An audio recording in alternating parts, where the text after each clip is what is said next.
जय हिंद बच्चों, मैथ अड्डा 16 पे आप सभी बच्चों का स्वागत है। आज हम कक्षा 9 की प्रश्नावली 7 के बारे में अध्ययन करेंगे, जो है त्रिभुज।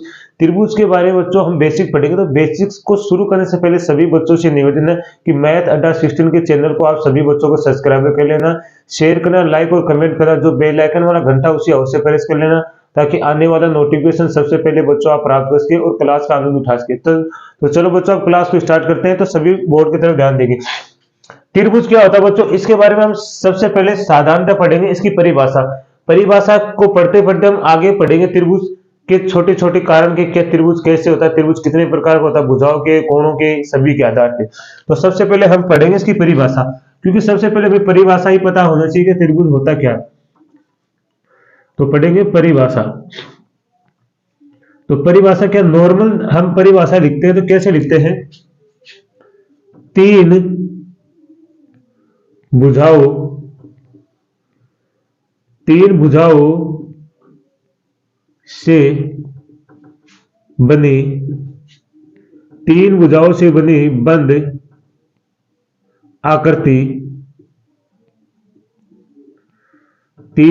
से बनी बंद आकृति, त्रिभुज कहलाती है।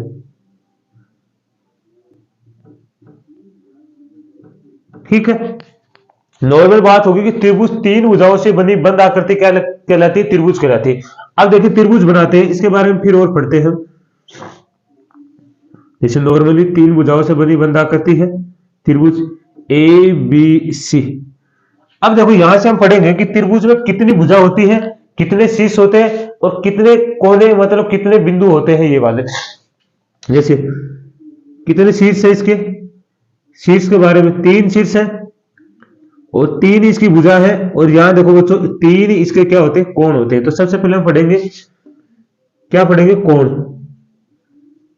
त्रिभुज में कोण कितने होते हैं, तो कोण देखो त्रिभुज के में कोण कितने होते हैं, तीन कोण होते हैं। कितने कोण होते हैं त्रिभुज में, तीन। अब कौन से, जैसे आप देख लो यहां से कोण ए, दूसरा कोण बी, तीसरा देखोगे कोण सी। ऐसे त्रिभुज में क्या होते हैं, भुजा। कितनी भुजा होती है, तो भुजा भी कितनी होती है बच्चों, तीन होती है। ऐसा तीन भुजा कौन सी होती है, जैसे हमने एक बार लिया कौन सी, ए बी। दूसरी भुजा हमारी कौन होगी, बी सी। तीसरी भुजा हमारी कौन सी होगी, ए सी। शीर्ष भी कितने होते हैं बच्चों, इसके शीर्ष तो वो भी कितने होते हैं, तीन होते हैं। शीर्ष कौन सा, जैसे एक तो ए हो गया, दूसरा बी और तीसरा सी। ये सारे क्या है, शीर्ष है। यहां से देखो एक तो ये ए शीर्ष हो गया, दूसरा बी हो गया, तो तीसरा कौन सा है, सी है। तो त्रिभुज में कितनी भुजा होती है, तीन भुजा, तीन शीर्ष और तीन ही कोण होते हैं। तो आप त्रिभुज के बारे में बेसिक पढ़ा कि त्रिभुज की परिभाषा क्या होती है। अब हम त्रिभुज की, ये तो नॉर्मल बातें थी, अब हम पढ़ेंगे कि त्रिभुज भुजाओं के आधार पर कितने प्रकार के होते हैं, कोणों के आधार पर कितने प्रकार के होते हैं, सर्वांग त्रिभुज क्या होते हैं, समरूप त्रिभुज क्या होते हैं, कौन कौन सी परिमेय के आधार पर हम त्रिभुज को सर्वांग करते हैं, वो सभी कसौटियां गुण धर्म पढ़ेंगे। तो चलो बच्चों अब स्टार्ट करते हैं आगे। तो यहां तक आप स्क्रीनशॉट ले लीजिए, फिर आगे पढ़ते हैं हम। ठीक है, तो अब देखिए आगे शुरू, देखिए आप क्लास को जो आप पेन पेपर लेके साथ बैठना, ताकि आप साथ साथ लिखते रहे, ताकि आपको एक नोट्स बना लोगे तो आपकी फिर आगे दिक्कत नहीं आएगी। ये आपको त्रिभुज के बारे में आगे तक काम आएगा, 10वीं 11वीं 12वीं आगे तक कॉलेज तक भी आपको त्रिभुजों के बारे में चलेगा। तो अब देखिए क्या पढ़ेंगे, सबसे पहले भुजाओं, किसके आधार पे, भुजाओं के आधार पर त्रिभुज के प्रकार, त्रिभुज के प्रकार। तो कितने प्रकार के होते हैं भुजाओं के आधार पर त्रिभुज, तो बच्चों ये होते हैं तीन प्रकार की। कितने प्रकार के होते हैं, तीन प्रकार की, जिसमें हम पहला पढ़ेंगे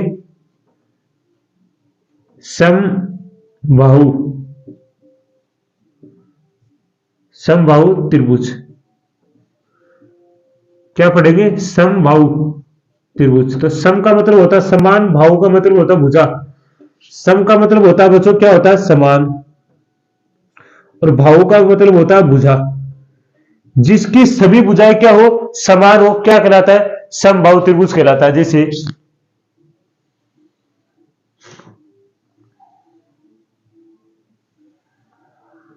ये हो गया एक ए बी सी, मतलब इसकी सभी की सभी भुजाएं क्या होंगी, समान होंगी। तो परिभाषा लिखना चाहूं, वह त्रिभुज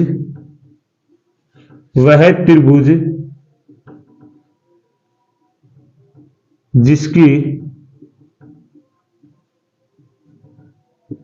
सभी भुजाएं वह कोण समान हो। इसकी भुजा के साथ साथ बच्चों इसके कोण भी क्या होते हैं, समान होते हैं। ये सभी के सभी कोण क्या होते हैं, समान होते हैं। आप पढ़ोगे तो सभी कोण बच्चों 60 डिग्री के होते हैं। कितने डिग्री, 60 डिग्री के होते हैं। तीनों कोण कितने डिग्री के होते हैं, 60 डिग्री। मतलब वह त्रिभुज जिसकी सभी भुजाएं वह कोण समान होते हैं, वो क्या कहलाता है, समबाहु त्रिभुज कहलाता है। ठीक है, ये हमारा समबाहु त्रिभुज हो गया। हमें नॉर्मली पढ़ना है कि त्रिभुज कितने प्रकार के होते हैं। पहला समबाहु हो गया, दूसरा त्रिभुज क्या होता है, समद्विबाहु। क्या होता है बच्चों, समद्विबाहु त्रिभुज।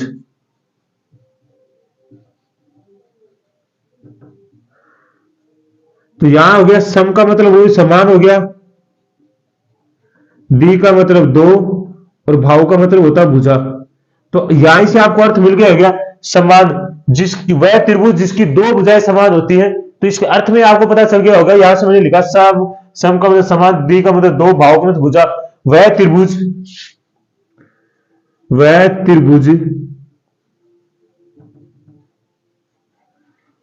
जिसकी दो भुजाएं समान व एक भुजा असमान हो, कौन सा त्रिभुज कहलाता है, समद्विबाहु त्रिभुज कहलाता है। जैसे हम इसका डायग्राम बनाते हैं, तो आप देखिए ध्यान से, थोड़ा सही से बना लेते हैं। देखिए इसकी ए बी सी आपको दिखाई दे रहा होगा, तो दोनों भुजाएं आपको समान दिखाई दे रही है। ये तीसरी भुजा आपको असमान दिखाई दे रही है। तो समबाहु त्रिभुज की क्या होती है, दो भुजाएं क्या होती है, समान होती है। अब ये जरूरी नहीं है ये दो भुजा भी समान हो सकती है, ये दो भुजा भी समान हो सकती है, वो भुजा कोई भी समान हो सकती है। लेकिन समबाहु त्रिभुज की फिक्स है कि उसकी दो भुजाएं क्या होती है, समान होती है, एक भुजा असमान होती है। जिसकी दो भुजाएं समान होती है उसे बोलते हैं समद्विबाहु त्रिभुज। तो भुजाओं के आधार पर हमने कितने त्रिभुज पढ़ लिए, अभी तक दो पढ़े। तो इनका स्क्रीनशॉट लीजिए, फिर हम तीसरा त्रिभुज पढ़ते हैं। तो आप देखिए बच्चों, तीसरा त्रिभुज कौन सा हमारा, तो देखते जाइए आप। तीसरा त्रिभुज हमारा होता है बच्चों विषम बाहु त्रिभुज। अब इस विषम का मतलब होता है असमान, और भाव का मतलब होती है भुजा। असमान का मतलब होता है जिसकी कोई भी भुजा समान न हो, वह त्रिभुज जिसकी कोई भी भुजा समान न हो वो क्या कहलाता है, विषम बाहु त्रिभुज। वह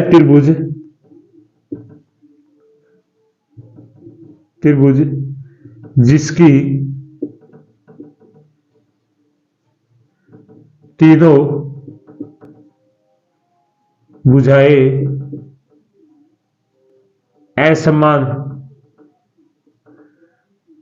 जिसकी तीनों भुजाएं असमान हो, कौन सा त्रिभुज होता है, विषम बाहु। जैसे देखिए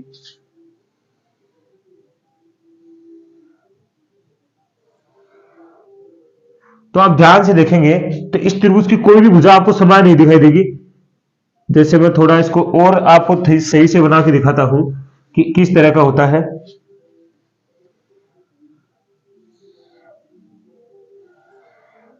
इस तरह का त्रिभुज होता है जिसकी कोई भी भुजा आपको समान नहीं दिखाई देगी। मतलब ये ए बी सी सभी की सभी भुजाएं क्या रहेगी, इसकी असमान होगी। तो कौन सा त्रिभुज कहलाएगा, विषम बाहु त्रिभुज। अब हम बच्चों हमने किसके आधार पर पढ़ा, भुजाओं के आधार पर त्रिभुज पढ़ा। कितने प्रकार के होते हैं, 3 प्रकार के। तो इसका शोध दीजिए, फिर हम पढ़ते हैं कोणों के आधार पर। तो अब पढ़ेंगे हम किसके आधार पे, कोणों के आधार पे। तो यहां से सिर्फ कुछ थोड़ा सा बदलना हमें, यहां लिखेंगे कोणों, क्या लिखना है, कोणों के आधार पर त्रिभुज के प्रकार। तो ये भी कितने होते हैं बच्चों, तीन ही प्रकार होता है, इसका भी क्या होता है, तीन प्रकार। तो पहला क्या होता है बच्चों, पहला कोण होता है न्यून कोण। कौन से कोण होते हैं, पहला कोण कौन सा होता है, न्यून कोण के आधार पर त्रिभुजों के प्रकार। तो ये देखिए, जैसे 0 डिग्री से अधिक और 90 डिग्री से कम, वह त्रिभुज जिसका 0 डिग्री से तो मान हो अधिक लेकिन 90 डिग्री से कम मान होता है, वो त्रिभुज क्या कहलाता है, न्यूनकोण त्रिभुज कहलाता है। जैसे देखिए,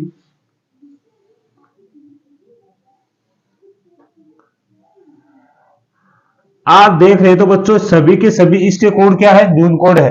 क्या है, सभी के सभी कौन से कोण है, न्यून कोण। कौन से कोण है, न्यून कोण है बच्चों। तो ये एक हो गया न्यून कोण वाले त्रिभुज कौन से, जिसका 0 डिग्री से अधिक लेकिन 90 डिग्री से कम मान होता है, वो सभी त्रिभुज क्या कहलाते हैं, न्यून कोण कहलाते हैं। उसके बाद में आता है दूसरा हमारा समकोण।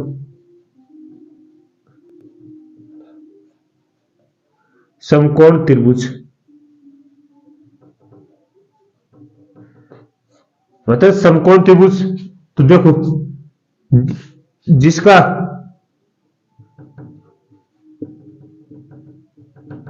90 डिग्री हो, जिसका मान कितना हो, 90 डिग्री हो, वह त्रिभुज जिसका मान कितना हो, 90 डिग्री, वो कौन सा त्रिभुज कहलाता है, तो वो समकोण त्रिभुज कहलाता है। दूसरा त्रिभुज को बनाना समकोण। तो देखिए आप, जैसे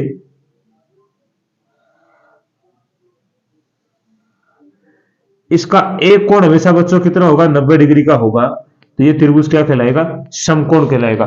वह त्रिभुज जिसका 90 डिग्री का, जिसका 90, या ऐसे लिखेंगे 90 डिग्री हो, यहां से लिखेंगे, थोड़ा सा मैंने साफ लिख देता उसे, जिसका कोण 90 डिग्री हो। अब ठीक है, जिसका कोण कितना होना चाहिए, 90 डिग्री होना चाहिए, वो त्रिभुज कौन सा कहलाता है, समकोण त्रिभुज कहलाता है। इसके बाद में तीसरा आता है हमारा अधिक कोण त्रिभुज। अधिक कोण त्रिभुज तीन ही प्रकार के होते हैं, एक तो न्यून कोण त्रिभुज, अधिक कोण त्रिभुज। तो इसको पढ़ेंगे, वह त्रिभुज जिसके कोणों का मान 90 डिग्री से अधिक, 90 डिग्री से अधिक लेकिन 180 डिग्री से कम। कौन सा त्रिभुज होता है, अधिक कोण त्रिभुज होता है। वो कौन सा त्रिभुज कहलाता है बच्चों, अधिक कोण त्रिभुज। तो जैसे आप इसका डायग्राम देखना चाहोगे, जहां तक स्क्रीनशॉट लीजिए एक बार आप, तो इसका डायग्राम देखोगे तो देखो, मैं इसका डायग्राम इसके स्थान में बनाता हूं, तो आप देखोगे तो इस तरह का होता है, इस तरह का, या ये थोड़ा और सही बनाऊं मैं, तो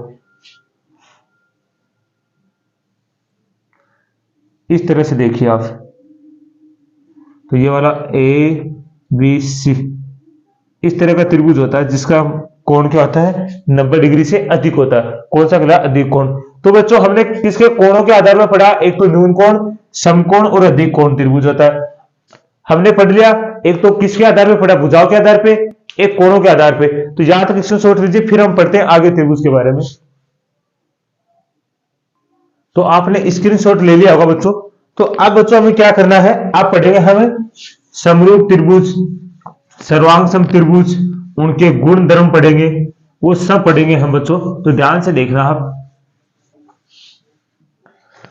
तो सबसे पहले हम पढ़ेंगे, हमारे 9वीं क्लास में सिर्फ क्या चल रहे हैं बच्चों, 7 के प्रश्न तो सर्वांग सम त्रिभुज ही चल रहे हैं, समरूप तो है नहीं, लेकिन साथ साथ हम क्या करेंगे, समरूप ही पढ़ेंगे, ताकि आपको आगे दिक्कत ना हो। समरूप त्रिभुज,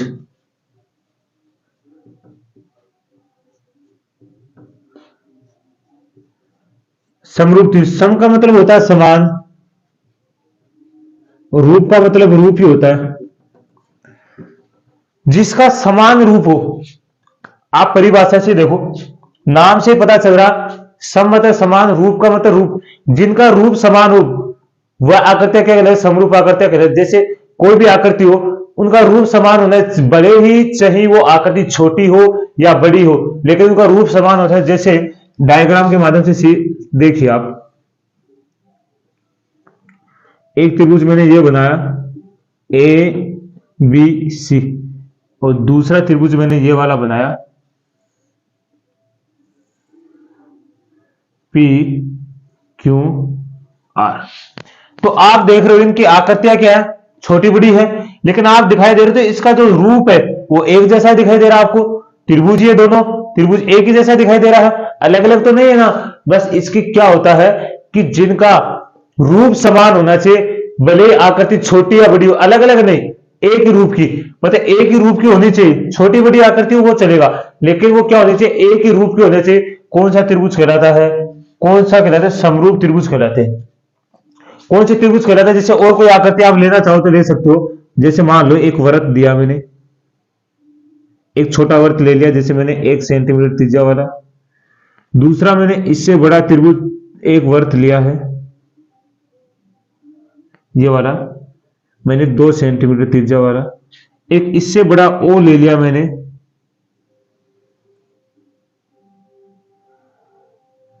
तो बच्चों ये वाला ले लिया मैंने 3 सेंटीमीटर त्रिज्या वाला। आप देख रहे हैं इनकी जो माप है वो अलग अलग है क्या, इसकी 1 सेंटीमीटर, इसकी 2 सेंटीमीटर, इसकी 3 सेंटीमीटर, लेकिन आप देख रहे हो इन तीनों का एक ही रूप है। रूप तीनों का एक ही है क्या, समान रूप के दिखाई दे रहे, भले आकृति छोटी बड़ी, उससे बड़ी आकृतियां है, आकृतियां अलग अलग, मतलब एक ही आकृति होनी चाहिए, आकृति भी एक ही होनी चाहिए और रूप भी एक ही होना चाहिए। चाहे आकृति बड़ी छोटी हो उससे कोई दिक्कत नहीं, लेकिन आकृति जैसे वर्त है तो वर्त ही होना चाहिए। ये नहीं आप इस त्रिभुज का वर्त से मिलान करोगे, सर रूप तो अलग अलग, तो ये रूप है नहीं, एक ही रूप के होने चाहिए, वर्त होने चाहिए, वो छोटे बड़े हो, लेकिन वो क्या कहलाते हैं, समरूप आकृतियां कहलाती।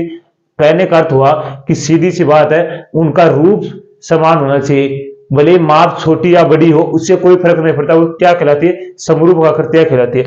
अब समरूप आकृतियां की कंडीशन होती है बच्चों, इनकी हमें कंडीशन पढ़ेंगे तो सबसे पहले क्या होती है कंडीशन की, पहली कंडीशन होती है पहली कि क्या होना चाहिए, संगत कोण क्या होना चाहिए, संगत कोण बराबर हो, मतलब संगत कोण क्या होना चाहिए, बराबर होना चाहिए। दूसरी बात क्या है इसकी, संगत भुजाओं, क्या है, संगत भुजाओं का अनुपात समान हो, समान हो या बराबर हो, क्या होना चाहिए, समान हो या बराबर हो, मतलब संगत भुजाओं का अनुपात क्या होना चाहिए, संगत कोण बराबर होते, संगत भुजाओं का अनुपात बराबर होना चाहिए, या यहां आप लिख सकते हो बराबर होना चाहिए। क्या होना चाहिए, बराबर होना चाहिए, होना।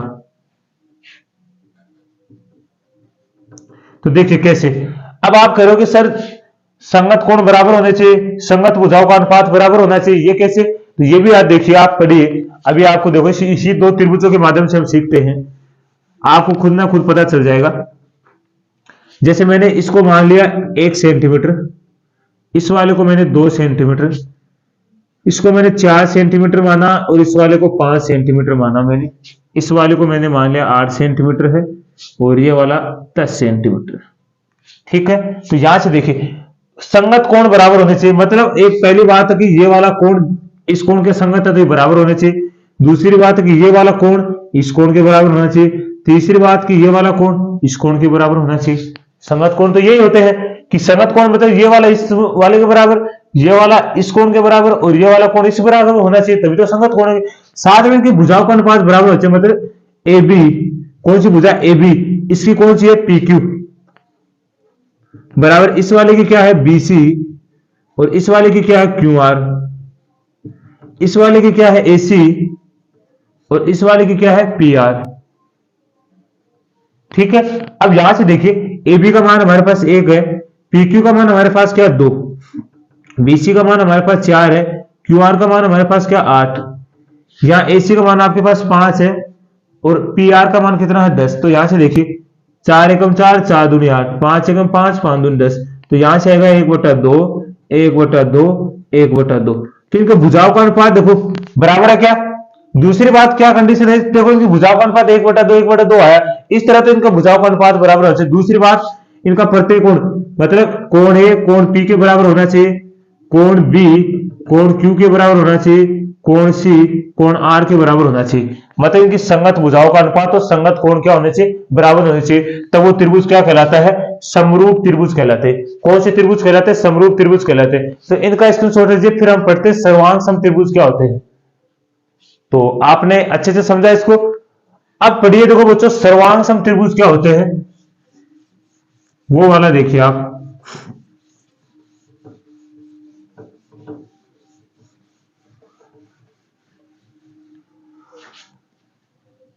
अगला त्रिभुज है सर्वांग सम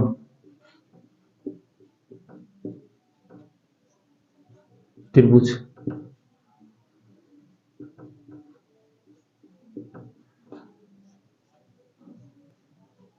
सर्व सर्व सर्वांग सम, इसका सर्वांग का मतलब होता है समान,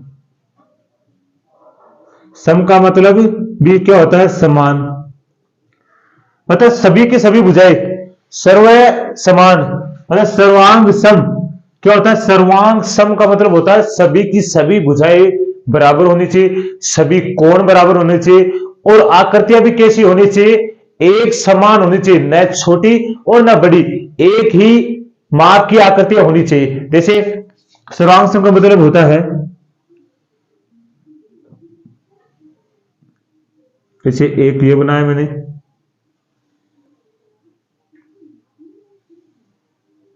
दूसरा मैंने ये बनाया, इसका अर्थ हुआ कि दोनों ही त्रिभुज क्या होने चाहिए, एक ही माप के होने चाहिए। क्या होने चाहिए, एक ही माप एक ही रूप के होने चाहिए। इनकी माप भी बराबर होनी चाहिए और रूप भी, देखो रूप बराबर है, आप ध्यान से देखो थोड़ा सा फर्क हो, बाकी इनकी दिखाई दे रहा, तो दोनों सेम दिखाई दे रहे, एक ही माप के दिखाई दे रहे। समरूप आकृतियों का मतलब होता है बच्चों, जैसे समरूप आपके हाथ रखा, आपने एक हाथ के ऊपर दूसरा हाथ ये रखा, ऐसा आपको दिखाई दे रहा है जैसे आपका हाथ एक ही है दो नहीं है, इसका मतलब ऐसी आकृतियां जो एक आकृति के ऊपर दूसरी आकृति को रखने पर ऐसा लगे कि वो एक ही आकृति है, एक ही रूप है, तो वो कौन सी आकृतियां कहलाती है, समरूप आकृतियां कहलाती है। जैसे मैंने ये दिखा, ये वाला कोण कितना है, 60 डिग्री का है, ये वाला कोण मैंने ले लिया 70 डिग्री का है, ठीक है। 60 और 70 कितना होता है, 130। ये वाला ले लिया मैंने 50 डिग्री का, ये वाला मैंने ले लिया 60 डिग्री का है, ये वाला भी कितना 70 डिग्री का है और ये वाला कितना 50 डिग्री का। अब आप देख रहे हो कि दोनों त्रिभुजों के संगत कोण क्या बराबर है, सभी के सभी कोण बराबर है। तो इसका मतलब इस त्रिभुज के ऊपर आप रखोगे तो ऐसा लगेगा जैसे कि एक ही आकृति है, दो आकृतियां नहीं, आपको कैसी आकृति दिखाई देगी, एक ही आकृति। तो वो कौन सी आकृति कहलाती है, सर्वांग सम, मतलब सर्वांग सम त्रिभुज कहलाते हैं। कौन से त्रिभुज कहलाते हैं, सर्वांग सम त्रिभुज या सर्वांग सम आकृतियां कहलाती है। सीधी बात है, ये है हम तो सर्वांग सम त्रिभुज के बारे में पढ़ रहे, साथ में कोई भी ऐसी आकृति हो जो एक आकृति दूसरी आकृति को ढक लेती है, तो वो आकृतियां कौन सी आकृतियां कहलाती है, सर्वांग सम आकृतियां कहलाती है। कौन सी आकृतियां कहलाती है, सर्वांग सम आकृतियां कहलाती है। तो आप सर्वांग सम आकृति साथ में देखो, इनकी भुजाओं का अनुपात क्या होता है, बराबर होता है। क्या होता है, बराबर, मतलब ए बी, ये वाले ए बी भुजा किसके बराबर होती है, पी क्यू की। ये बीसी भुजा किसके बराबर होती है, क्यू आर के। दूसरी एसी भुजा किसके बराबर होती है, इस पी आर के। एक कंडीशन। दूसरी कंडीशन होती है इसमें संगत कोण बराबर होना चाहिए, कोण ए बराबर होता है कोण पी के, कोण बी बराबर होता है कोण क्यू के, कोण सी बराबर होता है कोण आर के।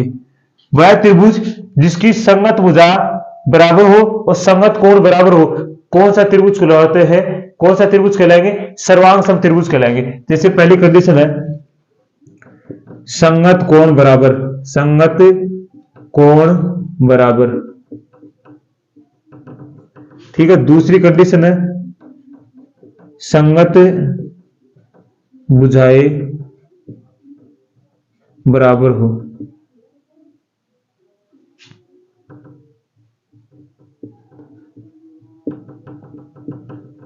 कौन से त्रिभुज कहलाते हैं?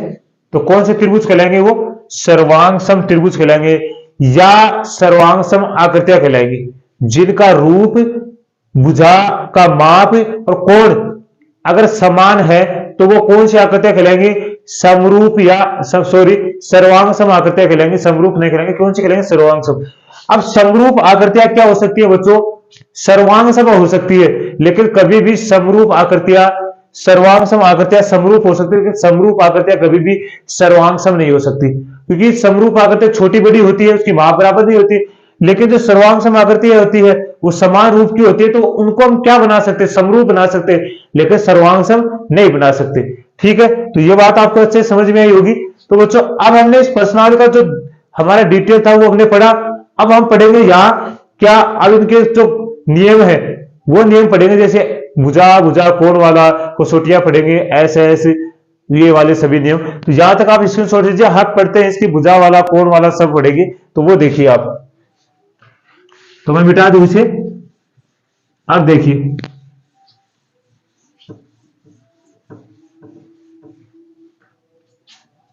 इसमें पहला नियम होता है जैसे एस ए एस, सर्वांग समता नियम। इसमें क्या होता है? एस का मतलब होता है बच्चों भुजा, ए का मतलब होता है कोण, फिर अगले एस का मतलब भी क्या होता है? भुजा। वह इसका मतलब हुआ वह त्रिभुज जिसकी दो भुजा और एक कोण बराबर हो, वो त्रिभुज क्या कहलाते हैं? सर्वांग सम त्रिभुज कहलाते हैं। कौन से त्रिभुज कहलाते हैं? जैसे देखिए